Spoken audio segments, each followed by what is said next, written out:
Welcome to the Sound Relief Podcast. I'm Dr. Julie Prutsman, audiologist and founder of Sound Relief, Tinnitus, and Hearing Centers. With over 20 years of experience, I've helped thousands find relief from tinnitus and hearing challenges. On this podcast, I'll break down the latest research, share expert insights, and offer real solutions to help you take control of your hearing health. If you're looking for answers, hope, and a path to relief, you're in the right place. Let's get started.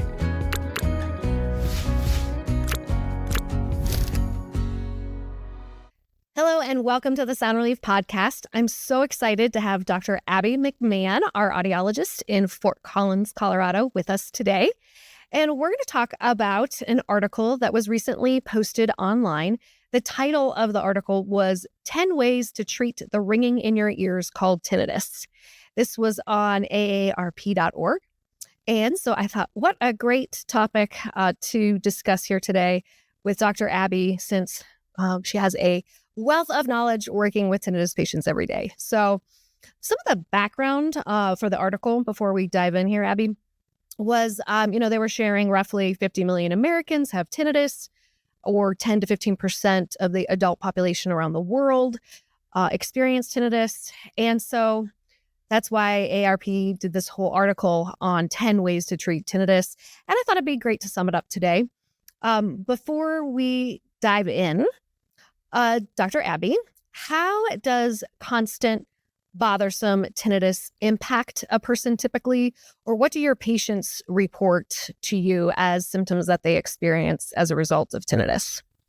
Most of my patients who come to me with bothersome tinnitus notice that it just kind of is always present and in their vicinity. So it is an annoyance. It's kind of like a car alarm that's going off all the time. It's just this thing that follows them around that they feel like they can't get away from and can't get a moment away from and a moment of peace from. And so annoyance, irritation, it makes you feel short and snappy. It's hard to concentrate because it's literally trying to take your concentration away from whatever you're doing and focus on the tinnitus. It also makes it hard to rest and just take a moment to relax and catch your breath. It's hard to sleep. It's just kind of this ever-present thing that hovers around you, that sleep, whether you're up and about, whether you're trying to sit down, it's just always there and kind of in your face. Yeah, and it's just that type of sound that you wish you could get rid of, or you wish there was an on-off switch for, right? And yeah, unfortunately, that for most people is not the case. We wish it was that easy, but when we understand it's brain-generated activity, right? Right. It makes a lot more sense why there isn't a simple one-size-fits-all approach to treating tinnitus. So that's why I thought it was kind of interesting that this article was posted. So thanks for describing that. Yeah, it's cool that they're bringing attention to it. Right, exactly. Because like we always say, an educated patient makes a better patient, right? Because they understand what's going on and can be a part of the solution rather than feeling like they're out of control. So again, before we go into the 10 treatments that they suggest in this article, Abby, when should a person, or actually not when, what should a person do first if they experience tinnitus? What do you really recommend if someone calls and says, hey, my tinnitus just started 24/7. I'm really worried. What's going on? What would you recommend to that person? I mean, the first thing I think of is looking in the ears to see what's going on. Tinnitus is a symptom of dysfunction in the ears. And so having somebody who knows what they're looking at, I've had a lot of people who have gone to somebody just generic to look in the ears and misdiagnose or misunderstand what they're looking at. So having somebody like an audiologist who specializes in tinnitus, or your primary care that you trust, having them look in your ears and see if there's anything simple like a wax blockage or fluid in the ears or an ear infection. But an audiologist can go deeper. When we look in the ears, we really don't see that much except for a wax blockage or something kind of basic. And so audiologists and our testing can see beyond that, which is where most of the tinnitus is anyways. So ideally getting in with an audiologist and having a thorough exam and a hearing test. And then how often is it from that initial hearing test that additional medical referrals are necessary? Most of the time the audiologist can handle it. So I would say occasionally it's something that the audiologist can't handle, like, a nasty ear infection or something that needs medical management. But most audiologists are well versed in wax removal, if that's the cause. Most of the time there's some damage to the ear in one way, shape, or form, and that is really best handled by the audiologist anyways. So starting with an audiologist is just kind of checking the big box right off the bat. And if there's an additional referral that's needed, the audiologists know that system and know the people in the area, so they can make a really good, efficient referral if needed. Right. And really those referrals for something maybe like an asymmetric hearing loss, Right. sudden hearing loss, something Pulsatile, that isn't like something. typical. Yeah. And that's probably what, 2 to 3% of all the cases we see, maybe. A I mean, it's pretty percentage. low, honestly. Yeah. And honestly, it's a small percentage of the time, and it just draws out the patient with having the tinnitus anyways. And so it's usually not necessary to have to send them out. And our goal as an audiologist, when someone comes to us, is let's find you some relief for your tinnitus. Right. The sooner the better. And it's costly, right? I mean, if we have to go to, the primary care, then an ENT, then a otologist, then audiology, that's a lot of added expense. If we just started with the audiologist, and then in the 2 to 3% of cases when we need to go back to the primary care, or the ENT or the neurotologist, like you said, we can make the proper referral. So it saves time and money, honestly, if you just are able to, go to someone who knows about tinnitus. And we're the ones who know the most about it. I mean, ENTs aren't necessarily trained on it. Primary cares aren't necessarily trained on it. We're the ones who have the most training. And even then, a large amount of audiologists don't get the amount of training that they should. So I'm always really grateful when a patient finds their way to us. Like, oh my gosh, you did it. You found somebody who knows what they're talking about and can help you kind of no matter what. Right. And really, as tinnitus experts, because there aren't so many of us in the field, that's really why we have to stay in front of people so much. And, sometimes I get that question, how come you guys are marketing everywhere? It's like, because if we don't, people don't know where to go. They don't know who to talk to. They're getting misinformation. We're trying to educate. Yeah. So I say that too. And it's like, it's a public service to people you have to be kind of in your face to be like, there's so much misinformation about tinnitus and that there's nothing that can be done for it, that even the best intentioned providers don't know how it can be treated and how successful it can be treated, that we have to be this like tiny little thorn of like, no, stop. There's things we can do, and it's really effective. Well, let's jump in and talk about those effective ways that we treat it, because in this article, it's trying to say there's 10 ways. And when you really dive in, they're not talking about 10 specific treatments. So that's what I thought was interesting, even before we talk about it. But it does kind of jump in and say that a treatment option would be to check for medications a person is taking. So like the first step is to see a specialist, right? So that's step one. Step two is to check for medications a person is taking. So can you talk a little bit about what medications you've seen that cause, contribute, or add to this problem of tinnitus in your experience? I don't find medication to be a huge factor for most people, the vast majority of people. The ones that typically cause tinnitus or truly exacerbate it, I think of not an oral route of medication, but more IV medications. So strong chemotherapies, loop diuretics, things that most people aren't taking. I think labeling medication, and there's this misnomer of, oh, medication can contribute to tinnitus, and a lot of people take medication. So it's like, oh, maybe that's something that I can impact and have a factor in getting my tinnitus better. But I have found that the vast majority of people do not have a medication-related tinnitus or exacerbation of tinnitus. We've done elimination with medication, and it's just not very frequent. I really don't see it very often, but it can be, and it's more often. Honestly, the big one is chemotherapies, certain chemotherapies. Those are the ones I see clinically most often. Otherwise, not really.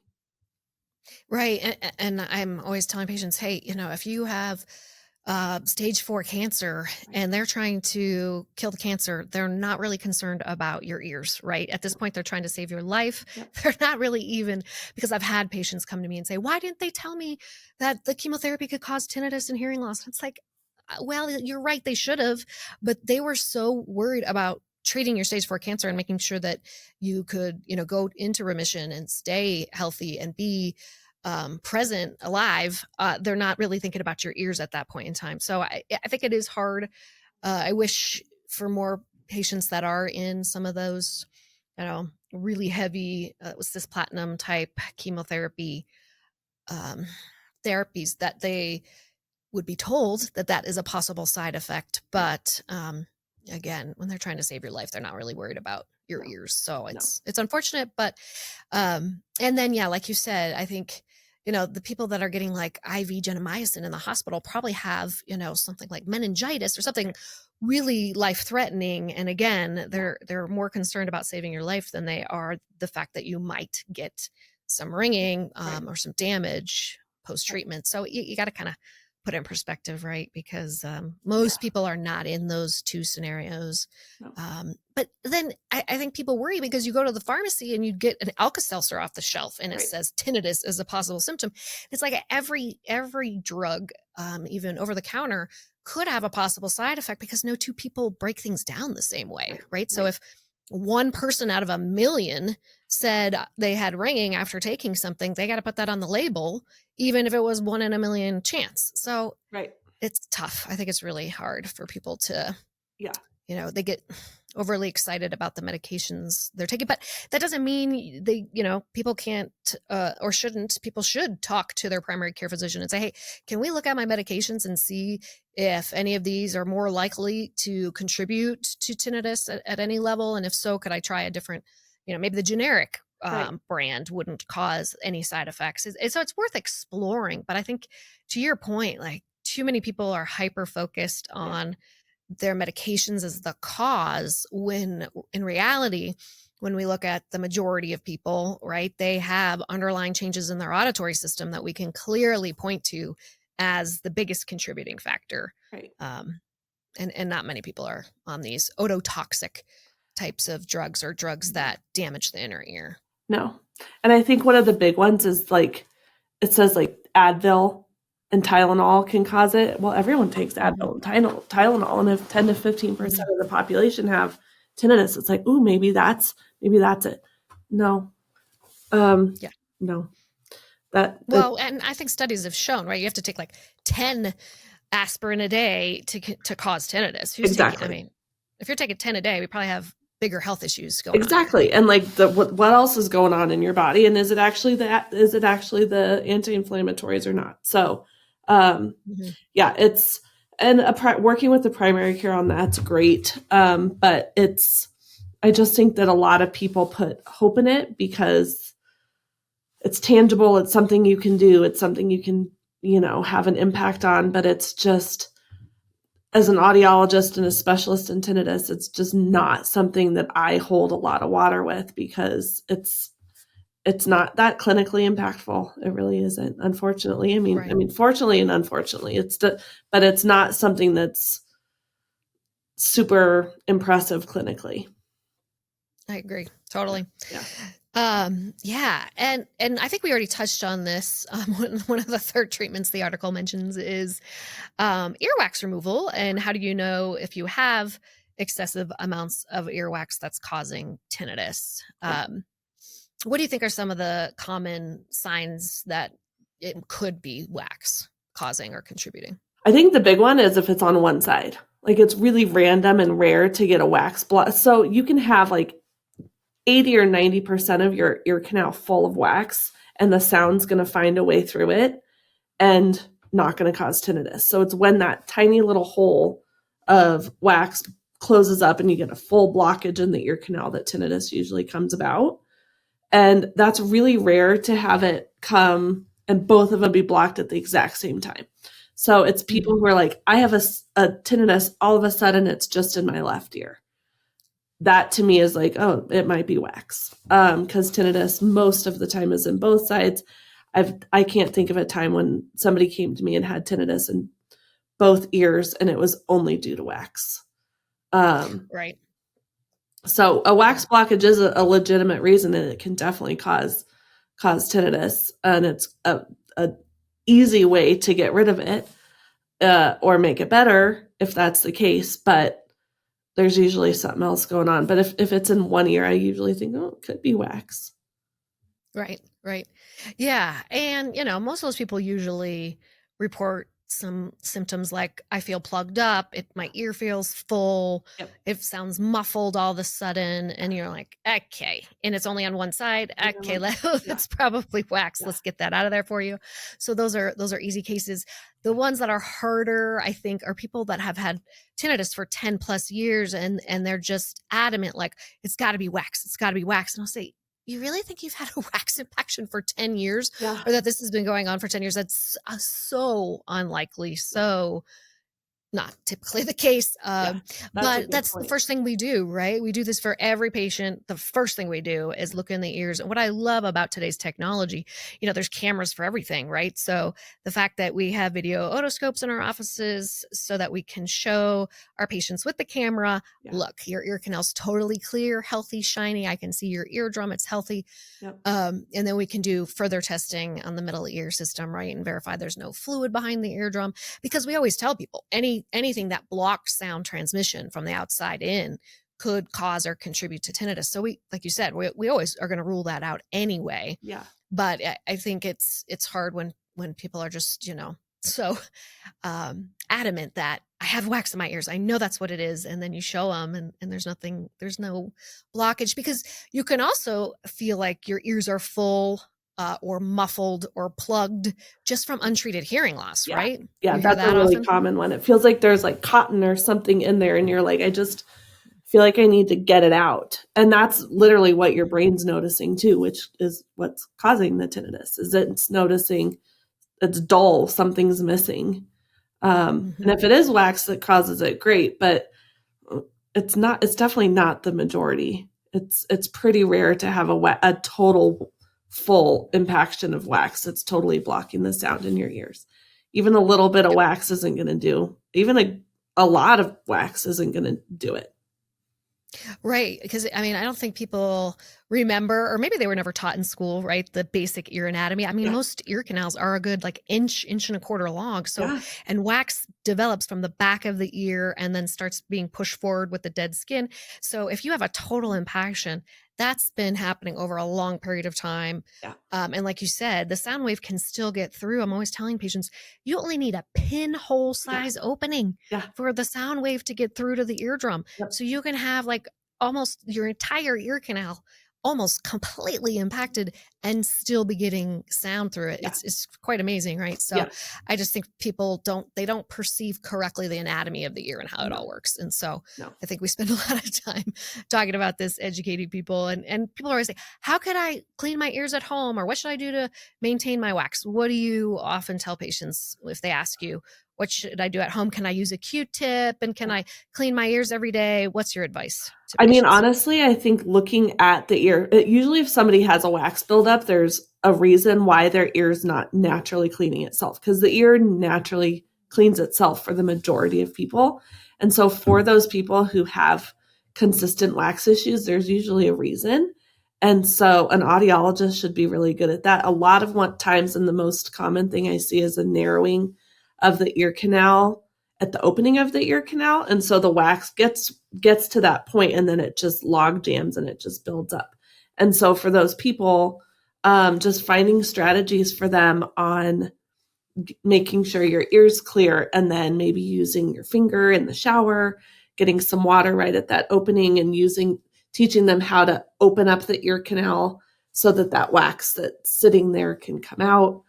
Q-tips, usually just push it down in there. Occasionally I'll teach somebody to safely use an ear Q-tip to just kind of clean the opening of the ear canal if that's where it is. But an audiologist or somebody who can, and also sometimes like an ear infection, if the pH is off in the ear canal, there's some people who just, their body is trying to equalize the pH in their ear canal, and so it just produces wax like crazy. And so being able to look and see that also. But having somebody who knows what they're doing and knowing what they're looking at versus just blindly using a Q-tip or using over-the-counter stuff. I mean, that's better than not, but some good guidance is way more helpful and way more effective versus just blindly doing it.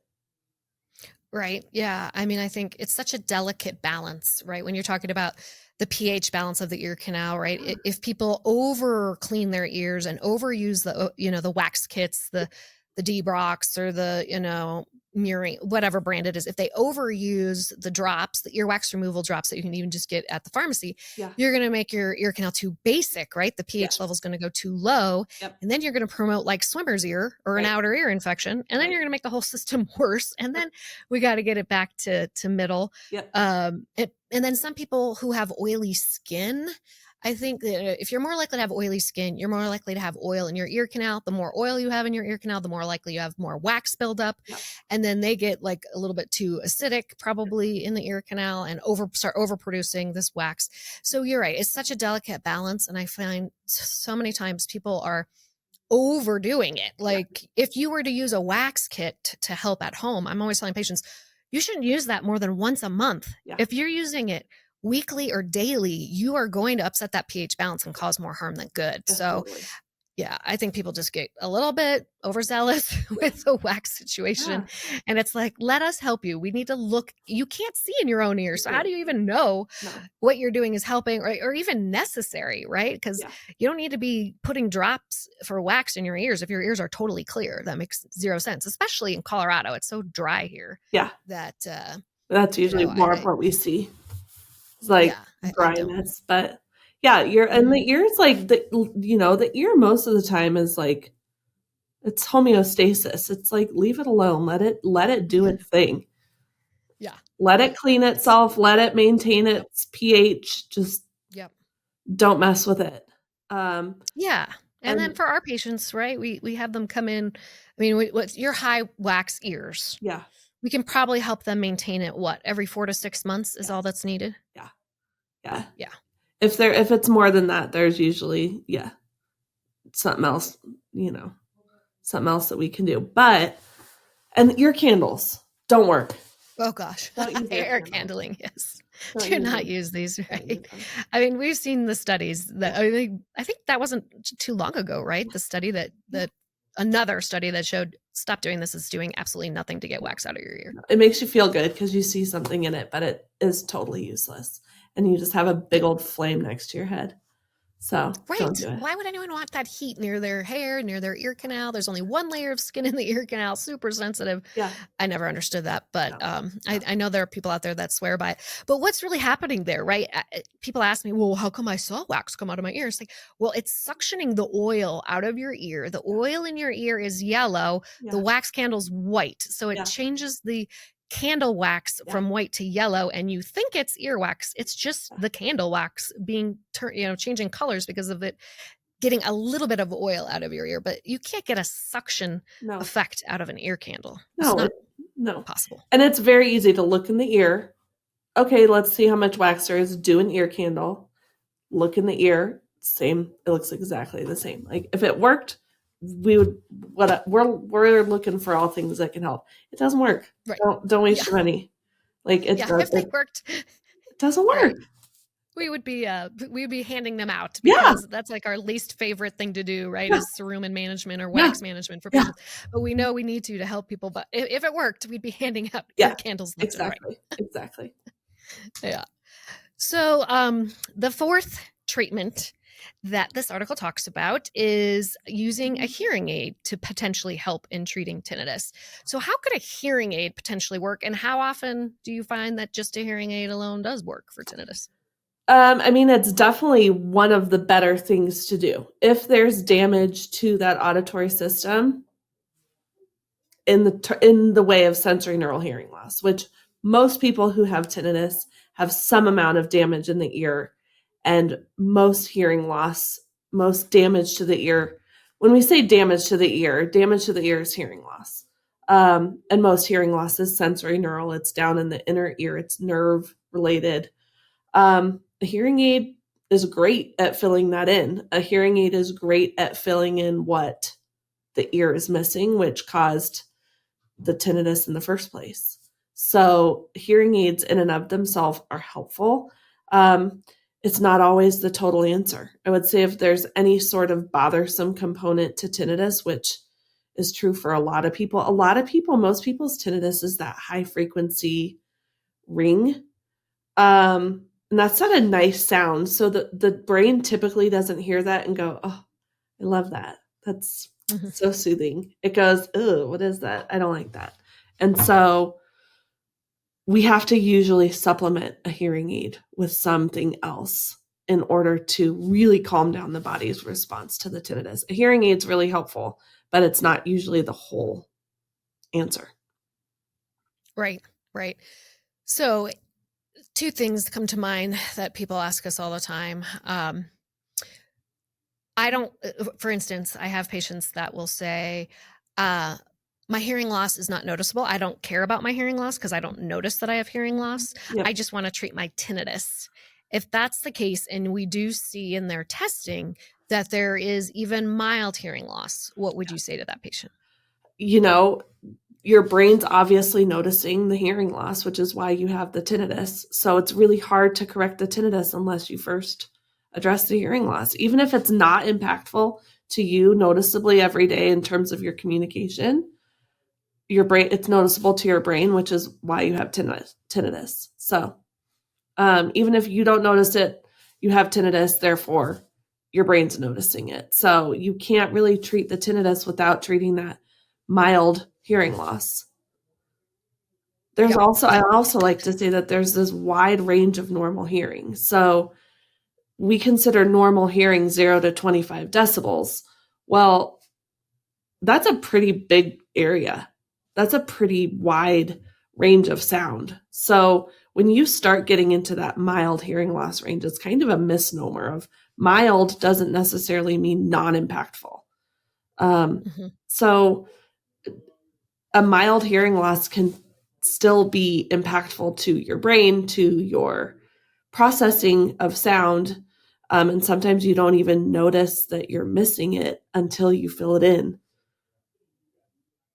Yeah, I think that's key, right? Yeah. And I can go back, I've been dealing with tinnitus myself, and then I've been helping patients with tinnitus for over 20 years. And I remember when I was younger and less experienced, trying to just, go along with what the patient wanted and saying, okay, well, we're going to do sound therapy for your tinnitus to calm your nervous system down. And because you're not ready for amplification, I won't turn the microphones on. I won't turn amplification on, and we'll just see how things go. Yeah. And always, like 9.5 out of 10 times, 9.5 times out of 10, the patient would get a little bit of benefit because the sound therapy was helping to calm their nervous system, right? That subconscious, we always talk about with tinnitus, this subconscious fight or flight response that your body goes into because your brain is searching for that missing input a lot of the time. Yep. And so by not turning the microphones on, by not giving the amplification with the sound therapy, we weren't getting maximum effect. We weren't getting maximum benefit. And so finally I had to start having kind of like some tough love conversations with people to say, hey, if you don't let me turn this microphone on, I'm going to turn it on really low. You're not even going to barely notice it. I'm going to slowly increase the gain and the amplification over time. But if you don't let me get there, I'm never going to be able to give you maximum relief because your brain is craving that missing input. Yep. When we look at, right, some of the initial studies with functional MRIs with tinnitus patients, we can see the hyperactivity of the brain searching for that missing input. Yeah. And the only way we can really get that intensity of hyperactivity turned down is to give it what it wants for it to stop searching for that missing input. So, you know, I get where people are coming from when they're like, I only want to treat my tinnitus. I want to ignore my hearing loss, but it just doesn't work that way. Like we can't. I mean, would you agree with that? Have you seen that personally as well? 100%. And same as you in the beginning, I would think, oh, how impactful is it? They're not noticing it. But I would usually do 2 programs, one with the hearing aid on, one with the hearing aid off. And same thing, the relief and the benefit that people get from that little bit of amplification and that little bit of stimulation. I mean, that's literally what your brain is craving.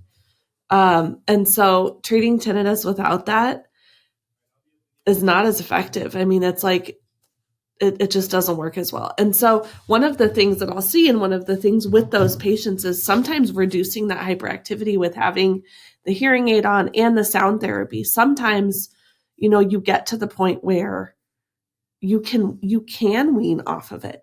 Like you can't, you know, we always want to monitor your hearing and stimulating your hearing, even with a mild hearing loss.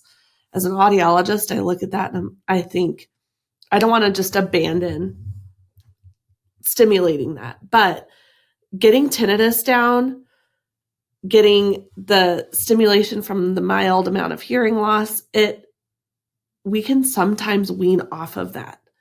And maybe you just wear the hearing aid a little bit as after the tinnitus is better. But one of the other things I notice is that even with a mild hearing loss or even borderline normal hearing loss and tinnitus, if you have a loud tinnitus, you really need help hearing over the tinnitus for a while. And so people with normal hearing or really mild hearing loss, turning those microphones on to get extra stimulation to help hear over the tinnitus is super helpful. Oh yeah, for sure. And calm everything down. Right. It helps calm everything down. And even for people like myself, I have eustachian tube dysfunction, and my left ear, when it's plugged, when my eustachian tube is like collapsed and I have high pressure behind my eardrum and I could just feel it and I'm not hearing as well and I feel plugged up, when I turn that mic on, even though my hearing is still within normal range, even with that eustachian tube dysfunction, it just feels better. I'm like, oh, thank you. I don't feel like I have an earplug. And I'm talking like I have 2 dB of gain, very low amount of gain. In the mid to high pitch, very, very little. And then, you know, I think people mistake hearing aids today and think, oh, it's just going to make my hearing worse. No, it's not, because I have like 2 dB, a very low amount of gain for soft and average sounds. Then I have compression for loud sounds because I hate loud high pitch sounds because my tinnitus is high pitch. So I have a negative amount of gain for the loud sounds coming in. So I have this nice little envelope where I'm just getting a little bit of boost for soft and average sounds, makes my ear feel more open. And then if, you know, there's a high pitched sound, you know, like someone breaking a dish or something obnoxious, I don't flinch because I'm not causing any further damage or amplification to loud sounds, you know? So I think people just kind of misunderstand. Again, it's just like ear anatomy. Most people know nothing about hearing technology, how hearing technology works. They just think, you know, hearing aids amplify everything 1-to-1. We haven't done that in decades, right? Like at this point. So yeah, hearing aids, I think definitely is a viable treatment option. But I think also people need to know that hearing aids alone only help tinnitus like 50% of the time. I would say, right? Yeah, I think that's about average, 50% of the time. And it's usually like those patients who, oh yeah, I have tinnitus. I never think of it. I never notice it. I just happen to have hearing loss. Well, gosh, good for you. That's not a lot of people. But something else that has struck me working here and being so versed in tinnitus is just how different we program hearing aids for tinnitus patients. Yes. Even without sound therapy, but just it takes a lot more expertise to program hearing aids for tinnitus patients because there's usually loudness sensitivity, and we don't want to shock that auditory system that's already hyperactive. And so there's a lot of adjustments and programming and expertise that goes into setting a hearing aid for somebody with tinnitus, whether it's a mild hearing loss or a severe hearing loss. It just takes a different finesse and a different way to set the hearing aid that I didn't really realize until doing it and being trained on it, of just it takes a different amount of programming and challenges for programming a hearing aid for a tinnitus ear. I agree. I think it's a different mindset, right? Like, we do real ear verifications to make sure that hearing aids meet target gain for a patient's individual hearing loss. Their prescription is what we call it, right? So we do real ear verification, and I totally believe in real ear verification. However, for tinnitus patients, if you try to put them to real ear targets day one, it's not going to work. It's just not going to work. Yeah, even like month one. I mean, like it's a different way to do it. It's like we have this goal and we walk you through it. I mean, there's plenty of patients who 3 months, 6 months, I'm just babying their ears, getting them little bits of gain so that it's not a perceptual change. And using sound therapy, using the combination of the hearing aids and adjusting both of those things individually, but it takes a while. I mean, because a lot of patients have that hyperactivity and that sound sensitivity, especially in those high frequencies, which is where we're typically amplifying. So it just takes some finesse and verifying that we're getting that's another really important part of why, as a tinnitus practice, the fact that we verify the hearing aid fitting with real ear, we want to make sure that we're filling in what is missing from the brain. And the best way to do that is objectively with real ear measurements and to make sure that it's perfect and that we're not missing anything. And if we are, we tweak it and adjust it. But it's just a different approach that I wasn't really expecting as an audiologist who didn't have the training in tinnitus, to getting trained in it and then doing it. It's different. It really is. It is, because I think you already hit on it, but just to kind of reinforce what you said, somebody with tinnitus already has an overactive nervous system, right? Like if it's bothersome, if it's clinically significant tinnitus, if it's bothersome chronic tinnitus, that person is typically dealing with an overactive autonomic nervous system. They're in fight or flight mode more often than not. Yeah. And so you cannot bombard that nervous system with more amplification than they're ready for, or without reducing the dynamic range so that they don't feel like they're being assaulted by sound. That's not going to help calm their nervous system down, right?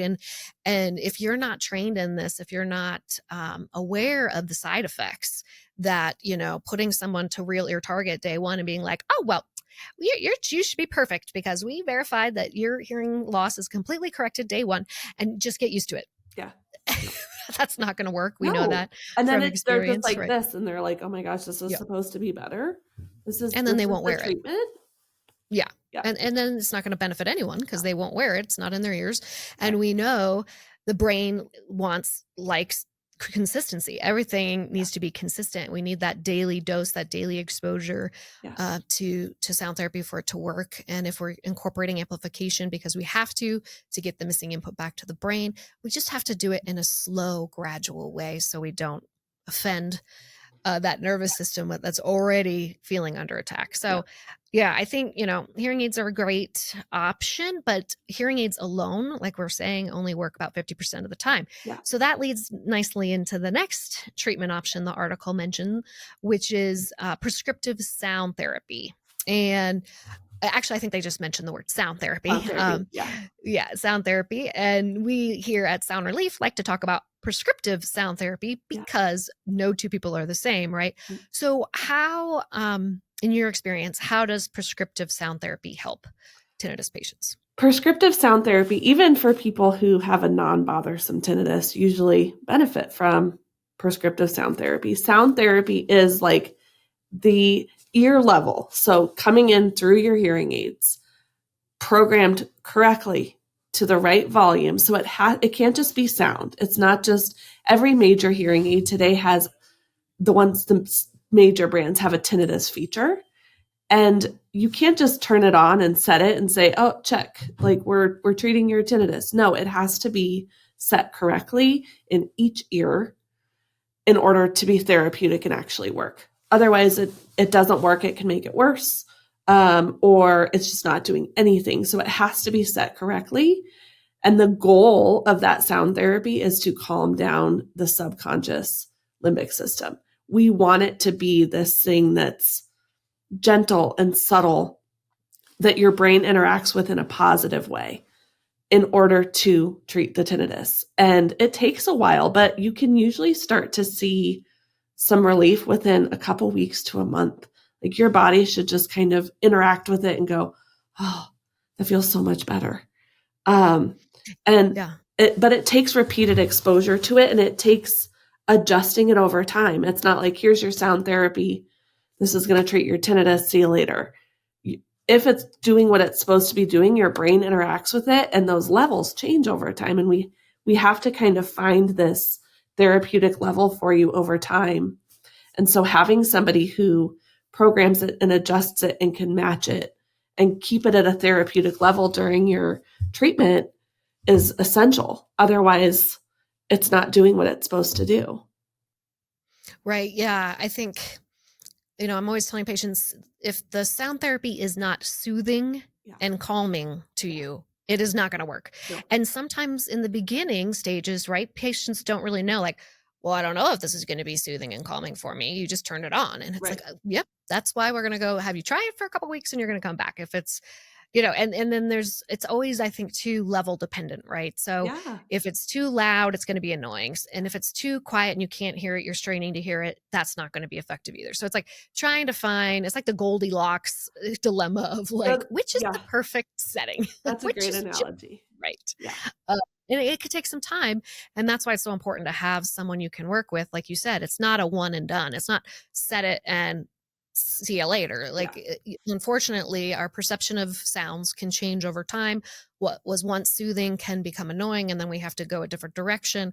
Or, what at first seemed too quiet now seems too loud. And so there's different dynamics at play here, but that's why it's so critical to have someone you trust to be able to work with on this and get it right. And it's not something that, once you get it set, it should be effective for a pretty good duration. A lot of times we'll see patients like in 90 days. It's not like you're coming back in daily or weekly to reassess everything. It's minor changes that, sometimes people can make once they get really good, right? Do you find that some patients are able to make their modifications themselves with the tools that we give them, whether it be an app control or a volume control or a remote control or something that they then kind of realize, oh, I can tweak it. Yeah. And that's part of that, like individualized one thing doesn't fit everybody. And so some people, oh, your tinnitus is fluctuating a little bit. Well, we need to find some different ways to help manage that in the beginning while it's fluctuating so much. Or some people just need the comfort of knowing that they can adjust it at home and adjust it in either ear. And so, but knowing the parameters of where we want it and how it should feel, because sound therapy is really based on the perception to the patient. And so they get really good over time of saying the left side's one too loud. And it's like, oh my gosh, like, good. You get it and you've got it and let's adjust it. But our bodies become so happy to have that sound that it kind of gives you clues and cues as to where it should be too. And so our job and goal is to make sure that your cues and clues still are in the therapeutic range and that it's like effective. I have some people who think that the therapeutic range is like, oh, it feels really good when it's really loud. I'm like, no, that's not where we want to be. That's Yeah. not effective. That's going to lead into our Yeah. next question. But before we jump into the next question, how effective do you think? How effective have you seen prescriptive sound therapy? This is like a two-part question. Yeah. How effective have you seen prescriptive sound therapy be for your patients? And then has prescriptive sound therapy been proven as an effective option to treat tinnitus? I mean, I think it's the bread and butter of tinnitus treatment is ear level sound therapy. Not just sound therapy, but high quality ear level sound therapy. Programmed correctly is whenever I have a new patient, I don't think, oh, is this going to work for you? I think this is going to work for you because if done correctly with the right follow-ups, the right treatment, the right dedication from the patient, it works. So if it doesn't work, it's usually something's up. Like, what are we missing? Like, what piece is it that we don't have? Is it that we're too loud or we're too soft or we need to adjust things? We need more hearing. We need less hearing. What is it? But it is so effective that I really can't think of anything else that is available right now that could be as effective as ear level sound therapy, especially if you have any amount of hearing loss or any amount of hearing damage. It's literally what your brain's craving. Yeah. And I'm working on trying to pull the data from our own database here now that we have over 13 years of data from patients. But it seems when you look at the research in tinnitus treatment options have about an 80% effectiveness. And I would say as a company, Sound Relief, I would say our effectiveness is 80 to 90%. And I like I said, I'm looking to be able to prove that and not just say it. But would you agree that those are probably realistic numbers and that you've seen the research that says sound therapy in general is 80% effective if you look at like some of the longitudinal studies that were done back with Dr. Yasterboff and others in this field? Yeah, I would say at least 80. I always say close to 100 because I can think of I've been here, I think 7 years, 8 years. And I can think of a handful of patients who didn't get relief from their tinnitus, like a handful. And there were other factors in play there. So it's so effective. I think at least 80% more, way more, upwards of 90 plus probably for us, because if we're not getting the relief, I think with those studies, they're rigid in their methodology and they have to be. Mm-hmm. We have more flexibility. So if we're not getting to it, we can figure out what we need to do to get to it. I think of tinnitus like a tantruming toddler. And if, your kid's having a tantrum and you try giving them a snack, well, that's not it. Okay, well, is it that they need a drink?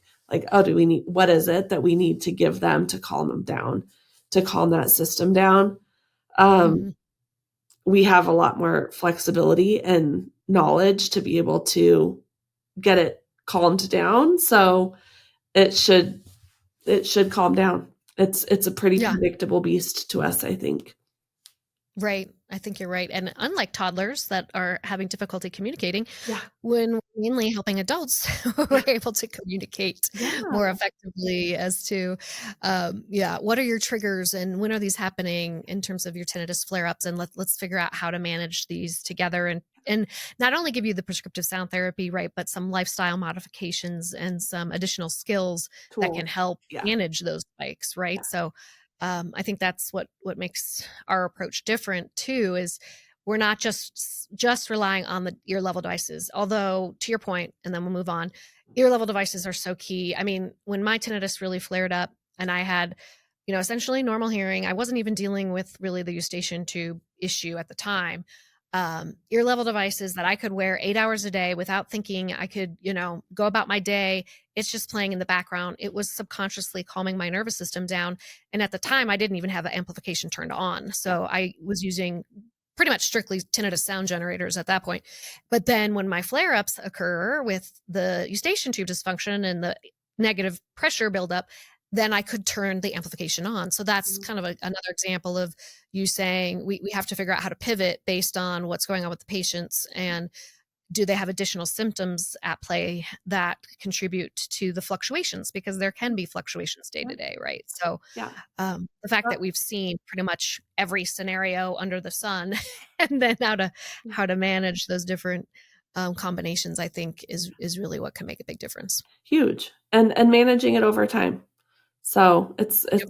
yeah, it's and so somebody who knows what they're doing, so that and I think that honestly, that's why a lot more audiologists don't treat tinnitus and aren't as comfortable with it, is because you think you know how to do it, but then inherently tinnitus, your body interacts with it, and so it changes. And so you don't know how to handle those pivot points of, I don't know what I'm doing, and is it making it worse? And I don't want to make something worse. So I'm not even going to address it. Yep. And so having somebody who knows what they're doing, I think, makes such a big difference. Yeah. Someone who's seen it all, right? Yeah. We've definitely seen it all. Yeah. The sixth treatment that the article mentions is masking the sound of tinnitus. So just tell me a little bit about what you think of masking. What do they mean by masking exactly the sound of tinnitus? And does that work long term? Masking is basically covering up your tinnitus and hiding your tinnitus. So it feels good temporarily, but long term doesn't work. It actually just kind of pisses tinnitus off. Long term.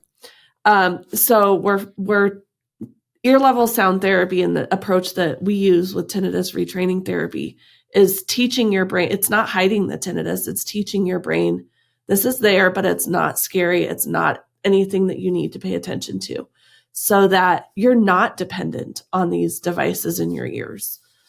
You have your freedom back. And so masking is like, you've got this loud, tinnitus is typically not a quiet sound. So in order to cover it up, you have to put a bunch of sound into the ear to cover it up. And that might feel good temporarily, but long term, they just fight.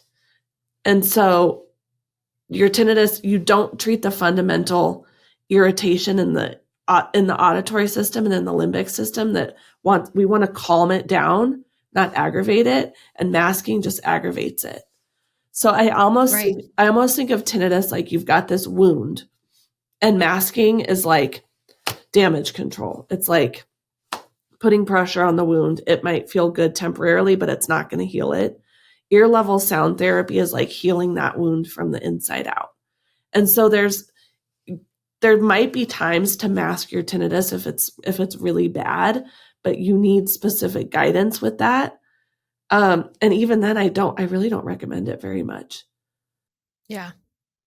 It's usually more of a nuisance than it's worth, right? I mean, I remember, before I graduated with my doctorate, I think it was in grad school in my master's program at CU Boulder, we fit full shell. So filled the whole outer ear, looked like a big old hearing aid with just a tinnitus masker. There was no microphone, but the volume, it was like a dial volume control for the white noise. Yeah. And 9 times out of 10, I would try these tinnitus maskers on patients, and they'd come back and say, that sound is worse than my tinnitus, and I can't hear anything over it. So how am I supposed to go about my day and communicate with anyone? And I was like, I don't know. This is all we have. This was like 1998 or something. This is a long time ago.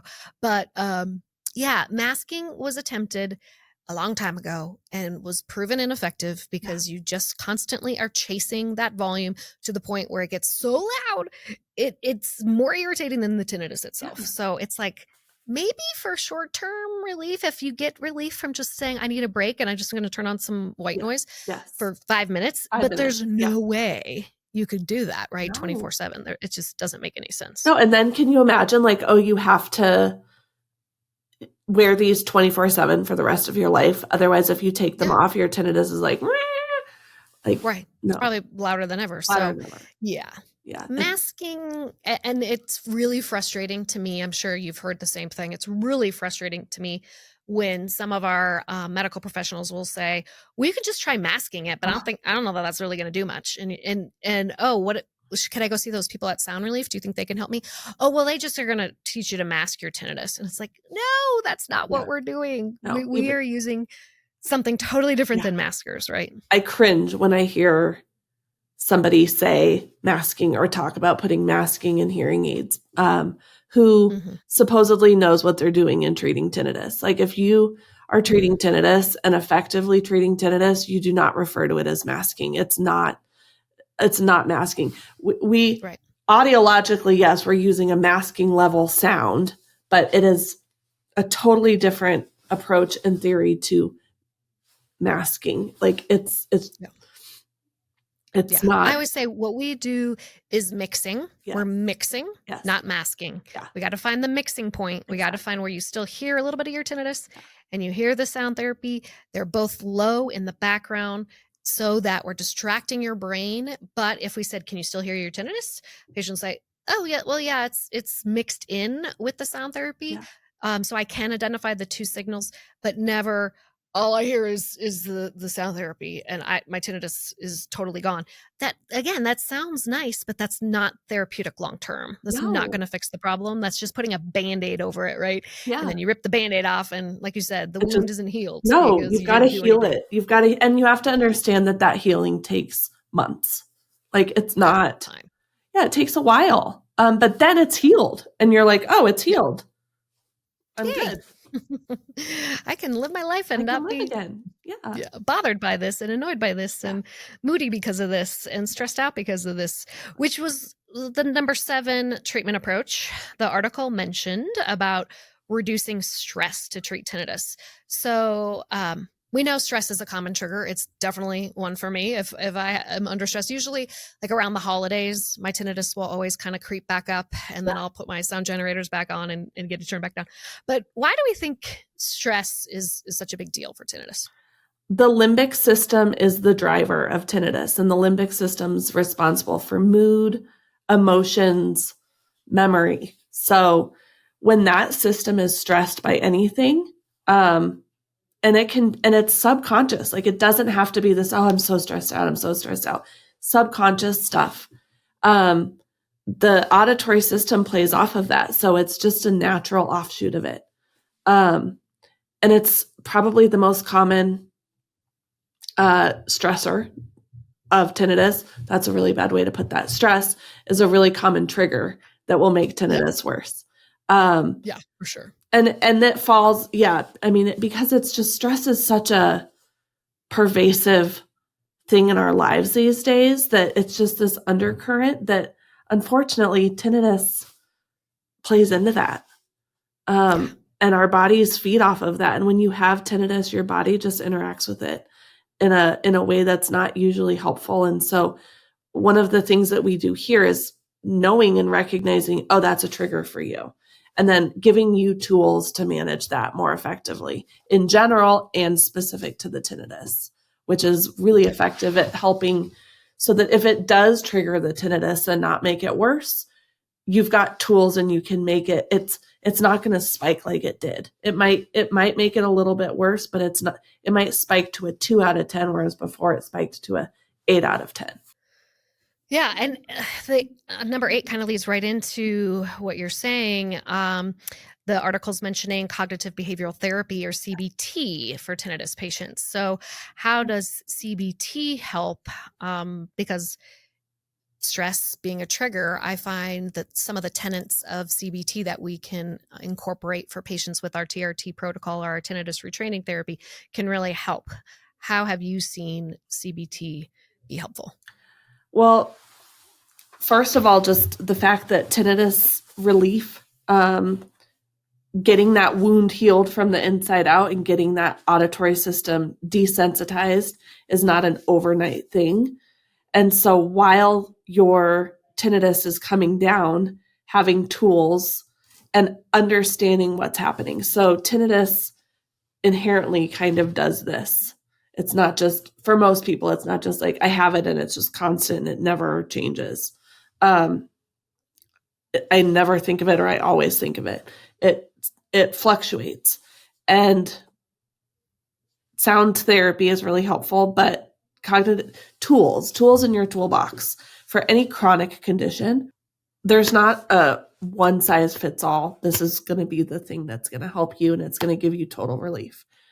You might have a stressful event that comes up and we need to give you, and your tinnitus is going to spike. And instead of you going, which is what would happen before, instead of going, oh my gosh, my tinnitus went up. Is it going to stay up? What's it going to do? Having tools to know, okay, I'm stressed out. It's the holidays. I'm going to do some box breathing, or I'm going to give myself 5 minutes a day to just kind of calm down and do some meditation and mindfulness. Those things can help give control back to you and take it away from the tinnitus, because inherently your tinnitus kind of wants to take the control back. But the tools from cognitive behavioral therapy give you the power back so that the tinnitus isn't in control anymore. You're in control of it. Yeah, I love that. And it's really changing how we think about the symptoms that we're experiencing, right? Instead of woe is me, or oh my gosh, I can't do anything and it's going to ruin my day. No, I've got tools. I know what to do. I've been here before. I've been able to lower the intensity by taking a walk or guided imagery, or like you're saying, deep breathing exercises. There's so many different things that can potentially help someone if they're just open to it, right? You got to be open to these things. You got to try new things. You got to be willing to take some hard look at maybe how you're thinking and how you're labeling and how you have an emotional response to your tinnitus. But I think tenets of cognitive behavioral therapy have really helped a lot of our patients with that final kind of plan of how am I going to deal with this long term, other than, I need to correct the missing input or the hearing aids. I need the sound therapy to calm my nervous system down. And when I have triggers, I know I can go to this, particular exercise or this skill and get it back in control. So it's like you're saying, it's not any one thing and no two people are the same, but we got to be open to these options for sure. And, I think the last two the article mentions, are centered around diet. So the article mentions the Mediterranean diet as being helpful to tinnitus and limiting alcohol and nicotine as being treatment options for tinnitus. So why would they say that? What do you think about that? The Mediterranean diet, I think, I used to work with a really good neuro-otologist who he talked about that, because just good, healthy things going to your ear, the metabolism and the metabolic rate in the cochlea is not great. And so feeding it with good things that help promote, so things with lots of antioxidants that help promote, this high cell turnover rate as much as we can. So that's what the Mediterranean diet's doing, is it's focusing on good fats, good healthy things, so that can get to our ears instead of things that can constrict blood flow. So the blood flow, and that kind of goes to smoking. The blood flow to the ear is inherently really poor. And so it doesn't take much to alter the blood flow to the ear that can cause long-term damage. Once the ear is damaged, you typically don't get it back. So we want to try to promote good blood flow, lack of inflammation, so that all of that can trickle down to the ear. And the ear is it's a major protective mechanism for our body and for our fight or flight reflex. And so it's important from a metabolic standpoint that good foods, low smoking, drinking, things that we know are proven to not be good for us are not good for our ears either. So, Right. I think the more you can do just to live a healthy lifestyle in general is better. But, lots of vitamins and minerals and healthy fats reduce the cell dying process in the inner ear that can happen when you don't eat as well, and when you damage your system with things like smoking and drinking. And we know those aren't diabetes, those things aren't good for our body long term. Yeah. Yeah. And just improving vascular function, like you said, right? We want, I don't think people appreciate, because again, we're not probably taught this in school, but there's only one blood supply to the inner ear, Yeah. right? There's only one cochlear artery. And so if you have compromised vascular function, if you have elevated blood pressure and like you said, diabetes and other things that are going on in your system, it can lead to damage to the inner ear, and Quickly. damage to the inner ear can lead to tinnitus. Yeah. So Yeah. yeah, the more healthy we can be in terms of our diet, and there's of course always the unique cases. I had one patient, she had Meniere's disease. She was young. She was a high schooler and with Oh, Meniere's suddenly. And so she had horrible tinnitus, fluctuating hearing loss, vertigo. And I just kind of looked at her and I said, would you be open to talking to a nutritionist? Because I think something's going on here with your diet. I'm not sure, but you're just so young and you're a senior in high school. You're trying to get off to college and these symptoms are debilitating. Would you meet with a nutritionist? And lo and behold, she came back to me at the end of the summer, and she had lost like 30 pounds because she had all this inflammation, and found out that she was, gluten and dairy intolerant. And when she removed those from her diet, her vertigo was like non-existent. Her tinnitus amazing. was much less. Yeah. Her hearing loss didn't fluctuate as much. And she was like a new person. And so you just never know, if you suspect your diet could maybe you have some food sensitivities that you've been thinking about, but have never really talked to anybody about it. Meet with a nutritionist, just see, is there anything that I could be doing differently to make myself feel better and healthier? Because you never know if that could contribute. Yeah. I mean, most people today that I meet are actually pretty healthy, and they're very aware of being healthy with their diet and exercise. But if you're kind of new to this thought process, you just never know if something you're doing unintentionally could be impacting you. And so I just remember seeing her, and she, was so appreciative, because she said, nope, I don't know why none of my doctors told me to look at my diet and talk to a nutritionist, but that made a huge difference. Instead of just, usually with Meniere's, as you're aware, that's take a diuretic for the fluid buildup, and here's some Valium for your vertigo spells. And it's like, it's more just, let's give you some pills for these symptoms, instead of like, why am I getting such drastic symptoms in the first place? Totally. So and I love to work with people on that. I think the ear is sensitive to stuff going on in the body. And so when you go to somebody who knows what they're doing and they can look holistically at what's going on, I think of tinnitus a lot of times as like a canary in a coal mine. It's reacting to changes in our body that we should pay attention to. Is it just a hearing loss? Is it that you have some other unhealthy habits? Like, what is it? But we can look at it holistically, but it really is symptomatic of more than just, oh, yeah, your ears are ringing. And so I think that your example of a nutritionist is totally spot on. Well, and yeah, I think kind of in conclusion, I think we all just have seen how sometimes in really complex cases, we need to look at more of a multidisciplinary team, right? Totally. Approach to treatment of, I can help you with everything audiologically based. I can even help you with some tenets of cognitive behavioral therapy. But if you have stress from, a past situation like abuse or PTSD or something like this, then if you have those predispositions for anxiety disorders or anything, we might need the help of licensed therapists to also come alongside of you and deal with some of those issues that came about before the tinnitus onset, right? So just being open-minded, I think is important for tinnitus patients. Like we keep saying, there's no one-size-fits-all approach here, but when you work with a tinnitus expert who has experience in this, we can really help guide you in the right direction and get your treatment started and get you on the right path. And you don't have to be hopeless. You're not alone, right? We help so many people.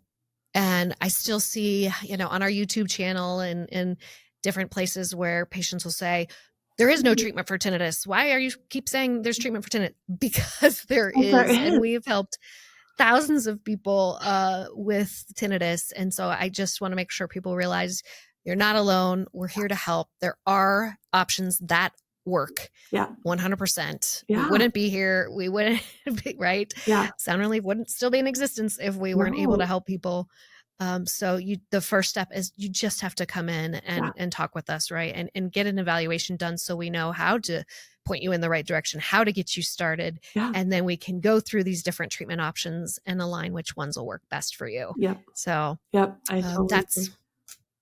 kind of why we're here, right, Dr. Abby? Yeah. And So, I always feel so happy because it's usually a path. It takes people a while to get in that chair in front of us. And so when they get in that chair in front of us, I'm always so excited and so happy that they found us. Even if they're skeptical and they're like, I've been to 5 places and nobody's been able to help me.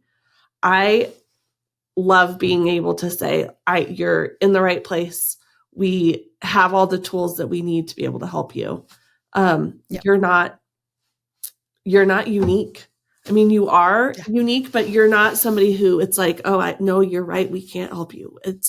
We have all of the know-how to be able to help people with no matter what they come to us with, which is so cool. We also know when we don't know enough, and we know that, okay, well, here's what I know and here's what I can help you with. But like you said, we're going to do this concurrently with another specialist who can deal with this that's going on. And so we just are so good at guiding people to relief, no matter how they need to get there. And I feel so proud to be able to have the know-how and the wherewithal to be able to get people better. yeah. And that they find us and that we advertise so that they know that there's things that can be done, and that narrative of tinnitus isn't treatable is wrong. Yep. That's what we do. So we do every day. Every day we prove that wrong. Yep. Yeah. That's pretty rewarding. Yeah, for sure. Awesome. Well, thank you so much for your time this morning, Dr. Abby. It's always fun to chat with you and share our experiences. You too. And I know we're going to have you back on the podcast again in the future with another fun subject. But thank you, audience. If you benefited from this podcast today, or you know someone who could benefit from it, please share it. Share it with them. Let them understand that there are treatment options for tinnitus and that we are here to help. And we hope you tune in next time to our next podcast. It'll be with Dr. Leah Mitchell, our audiologist in Westminster. So thanks again, Abby. So appreciate you and all the work you do for patients.